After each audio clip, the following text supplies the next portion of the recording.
How are we, folks? Oh, good. Josh, Good. Sope, how are you guys? I'm good. I'm Good. doing well. Can you hear me okay? Yeah, Yep. I got you. Excellent. For y'all and for all the wonderful folks that are watching, I'm doing this from vacation. I am currently sitting in I'm not even sure the name of the place, in a nice little cafe that had Wi-Fi. So I hope the connection is reasonable and everyone can see me. So I think, gents, let's quick intro, 2 minutes. Just let us know who we are. Josh, why don't you kick us off? Sure. My name is Josh Ogundu. I'm currently a product operations lead over here at TikTok, working across trust and safety in TikTok for Good.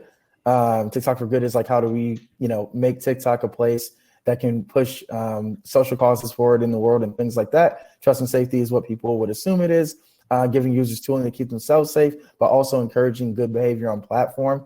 And historically, I've always worked in consumer products across media and communication tools. And I'm originally from Michigan.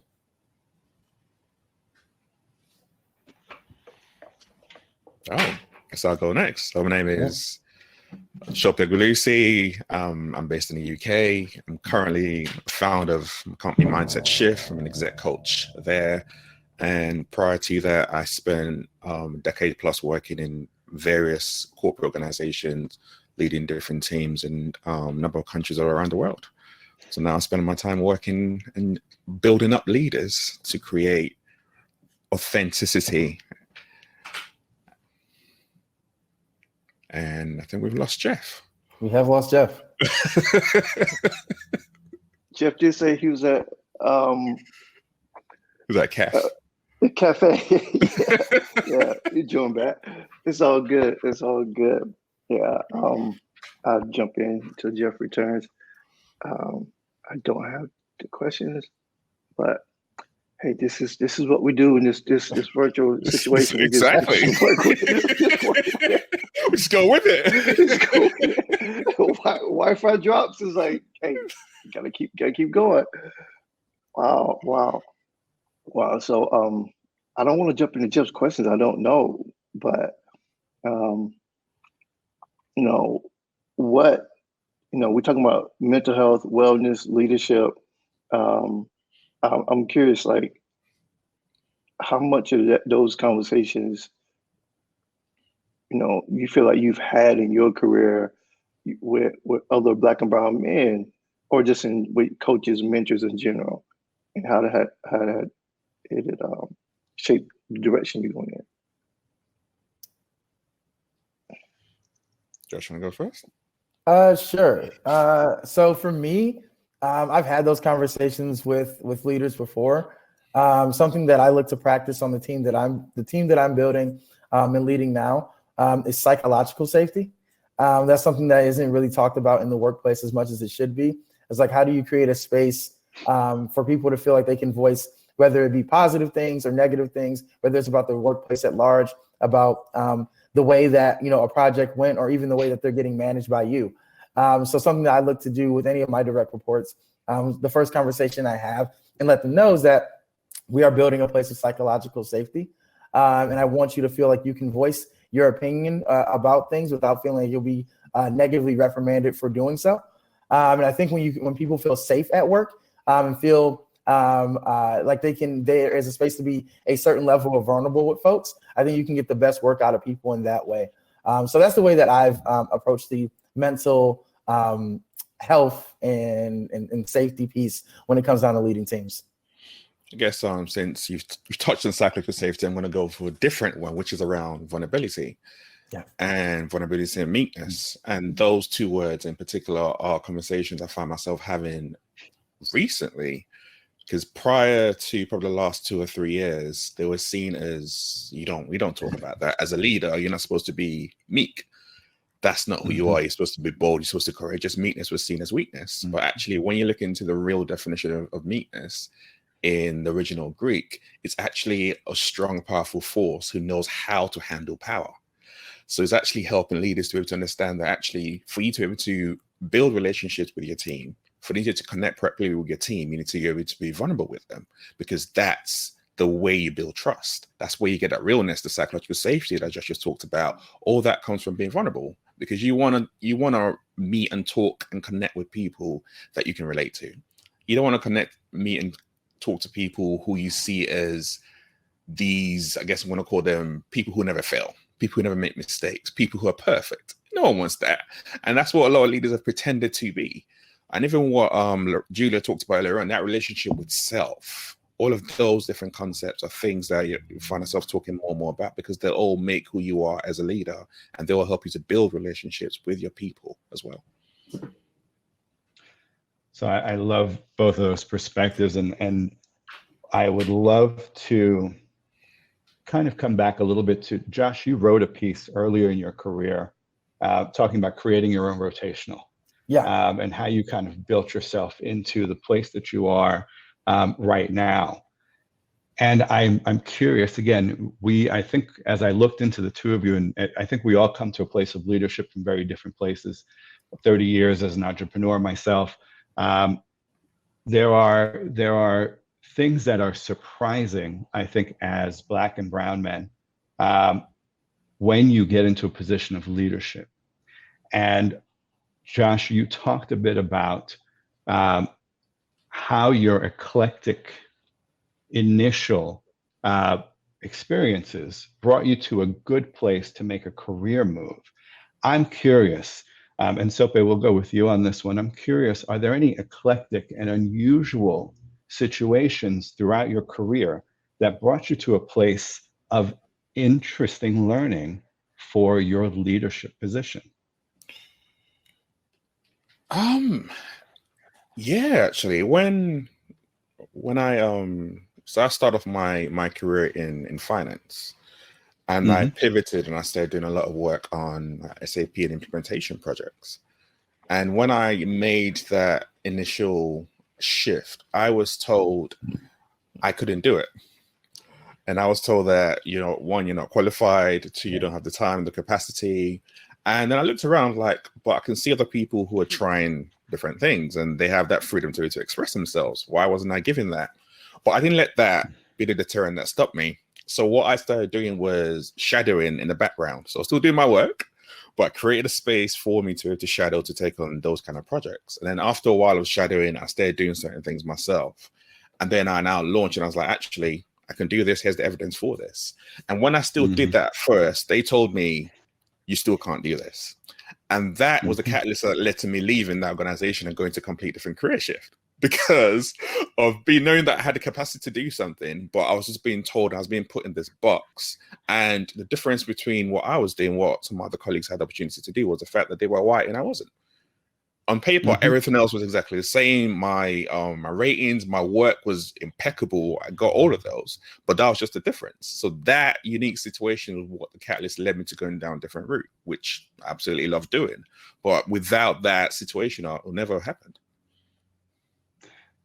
So today, as a professional who is advising other leaders, how does that influence the advice that you give, knowing that? The influence is by, there's a phrase that's used a lot, which is think outside the box. It's a phrase, and I'm particular about that. It's a phrase because in reality, a lot of spaces and places do not create the opportunity for people to think outside the box. You're not allowed to be creative. You're not allowed to express yourself. But I know from my experience is that when I was able to do that, it made such a massive difference to the organizations that I worked with. So now when I work with leaders and they say, yeah, we allow people to think outside the box, I'm like, okay, give me examples. And a lot of times they can't. And then now becomes, okay, now, well, let's go back in and let's create, I call like mini safety field experiments, where you can try out different things out with your teams to give them that space and see what the difference is. And now they can then experience it. They're like, oh, wow, that's what thinking outside the box does when we give them that space to do so. But all that's from my experiences that I went through, because I know what that feeling was like. And then I had a leader who told me he loved to think outside the box, but in reality, he didn't. That's absolutely fantastic. It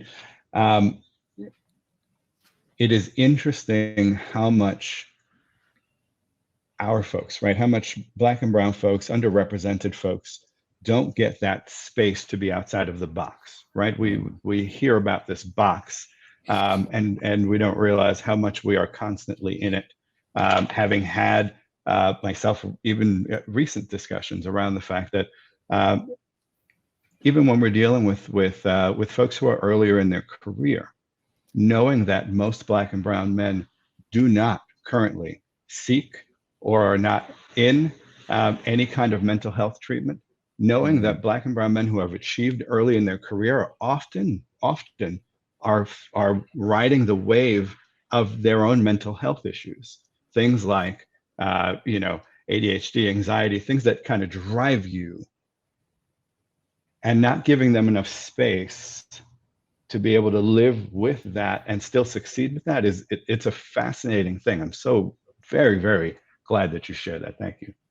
I also noticed something really interesting in some of your postings, Sope. Actually, a few days ago, you talked about triggers. And I thought it was just a fascinating way to put it, because it was such a challenging way to put it. As leaders, we don't get the opportunity to walk away when we are triggered by a person or a scenario or a situation. And you talked about not only why is that triggering you, but is there truth in it? Is there truth in that situation that has triggered you? And more so, how can you dive into yourself, understand what is triggering you, why it's triggering you, and how to gain freedom from it? And as leaders, we don't get to walk away from these things very often. So I wonder, Josh, in your career, can you think of moments, can you think of times that as you've grown into this leadership position at this amazing firm, that is literally at this point, changing the way social works, right?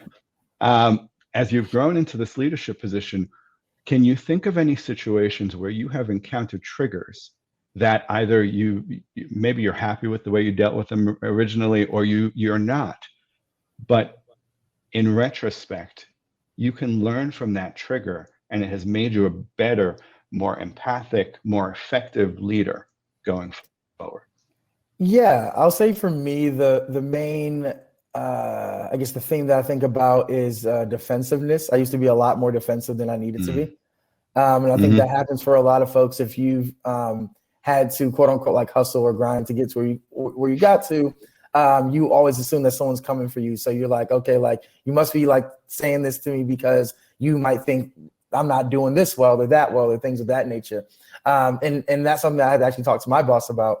Was like, he said, early on in my time here, he's like, yo, sometimes you come off like defensive. And like, it's like, why is that? And then I realized from previous places of employment that people weren't always asking questions because of like, they genuinely just want to know more or like understand the thinking. It was more so of a gotcha kind of thing. Like, oh, you didn't think about this kind of thing. So having to shift my mindset from realizing when people ask you questions, it doesn't always come with ill intent behind it. I try to now practice that people ask questions with positive intent behind it.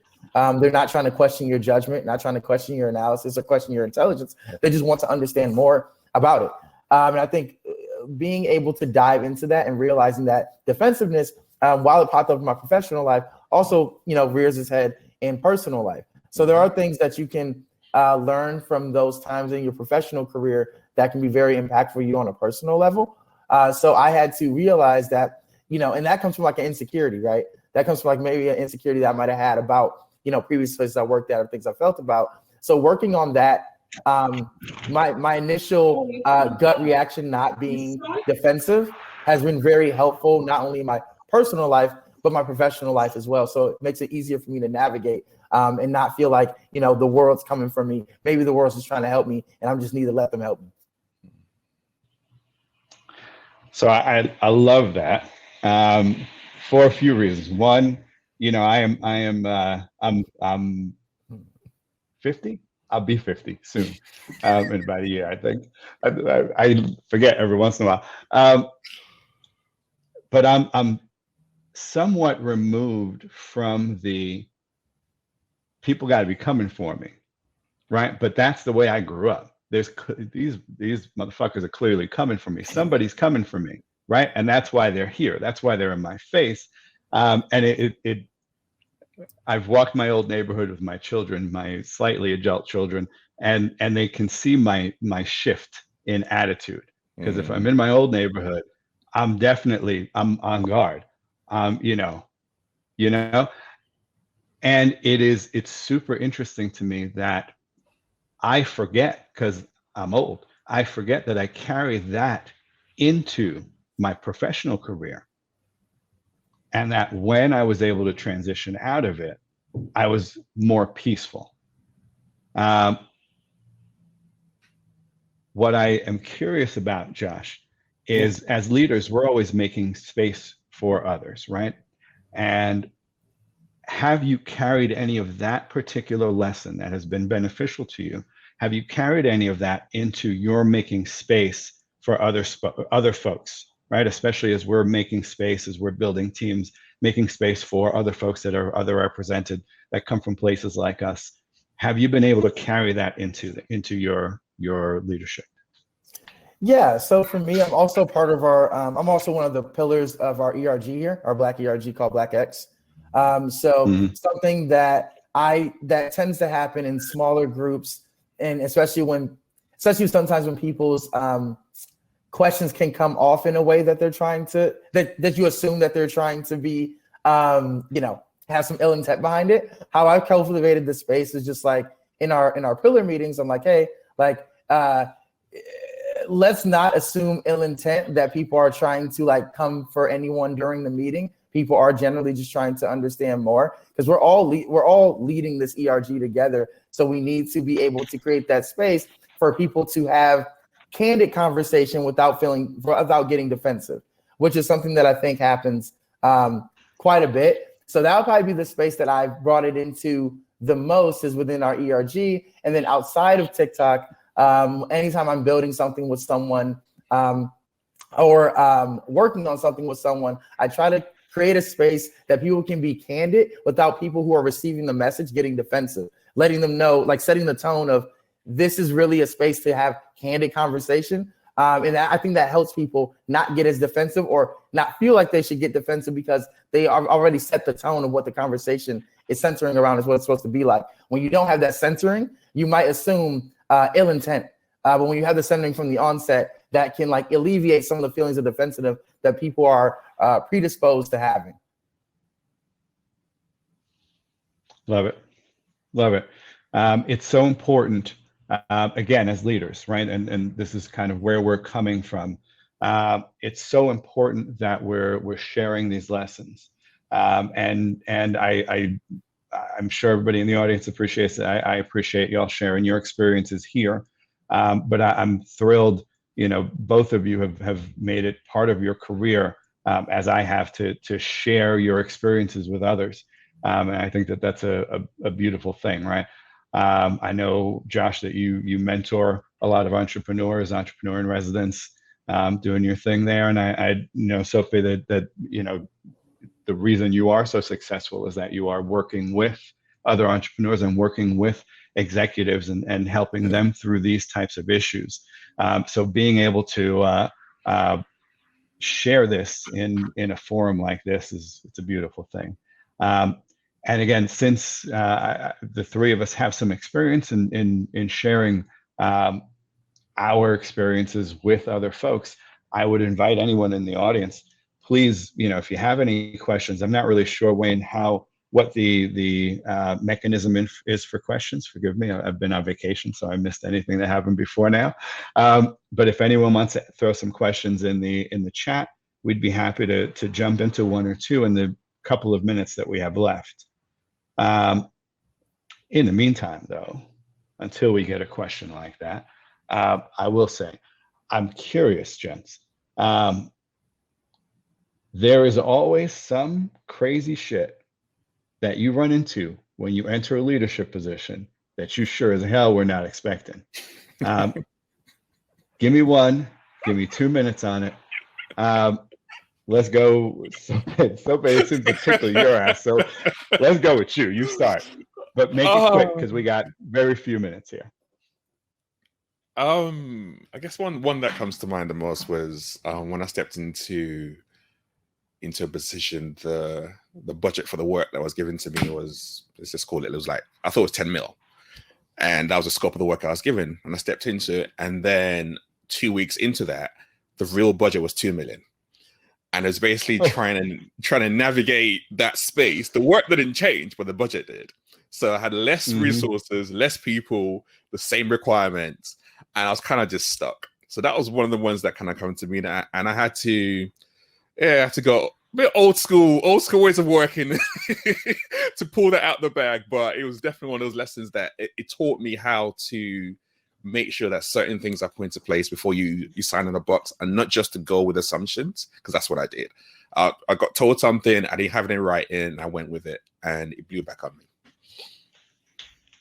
Always check those assumptions. I love it. It's happened to me several times. Josh?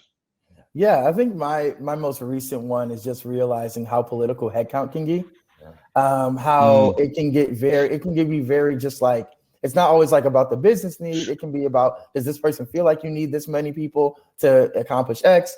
And like I started building a team earlier this year. And hiring 2 other folks. JD should be live soon. But realizing that headcount is not always just tied to, can we afford it? It can also get very political, and like, sometimes do your higher ups or do other people feel like you need as much kind of headcount as you're asking for? So learning and also forecasting headcount is also tough, because sometimes you don't know how much headcount you need until different things pop up and you're like, oh wait, I actually need a little bit more than I thought I did. So learning the political environment around headcount and growing your team is something that I am learning, and then will continue to learn. And we do have a question in the Q&A. I see it. It's a good question, and we've got probably just enough time for one of us to answer it. We got 5 minutes. How much of your paths as a leader was driven by you, as opposed to waiting for permission? And to the extent that it was driven by you, how did you drive forward despite not being given permission? I'll just give you a couple of lines on this, and then I'd love to hear from one of y'all. I came up as an entrepreneur without even the knowledge that venture capital was a thing that was available. Not only did I not have the knowledge of it, I wasn't in the slice of the population that would have gotten it anyway. So permission wasn't a thing I was ever able to get. I drove, and I had to get money. Money was the way I got permission. So stubbornness and ego. I often refused to say this is the place where this will die. So that drove me. Gents? I'm just going to go quickly and just say, never wait for permission. There's a rule I live by, which is the world does not owe you anything. And therefore, if you want to make it, you go to get it yourself. And that's the driver behind it. And there are times when you're going to come across against obstacles. And sometimes those obstacles are there for you to be like, actually, I can't. Like, for example, in the corporate world, this is not my place anymore. And to step out of this and go to somewhere else. Or you might be creating your own thing behind the scenes. You might be connecting with different people.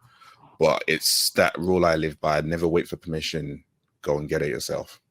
Yeah. And I'll say for me, I had founded a startup. So I took that into my own hands originally. It was like, okay, I want to build a team, lead a team to build this thing. It was called Like Me. It was an iOS, and I launched on iOS, and it was an identity and interest-based social network. So we did that. But I'll say, like, getting promoted internally and becoming a leader internally, specifically here, it was partially driven by me, but also partially driven by like my leaders as well. Because I told them, like, yeah, I do want to go into management. They said, okay, these are the things that we need to see in order for you to go into management. I wasn't too far away from it anyway. For me, I think it's different when building your own stuff. There's a certain way to become a leader and build in that way. When becoming a leader internally, you do need other people to champion you and see, like, yeah, this person should be. It's not only your boss. People around the organization also need to see it, because people go to committees and say who's going to be up for promo.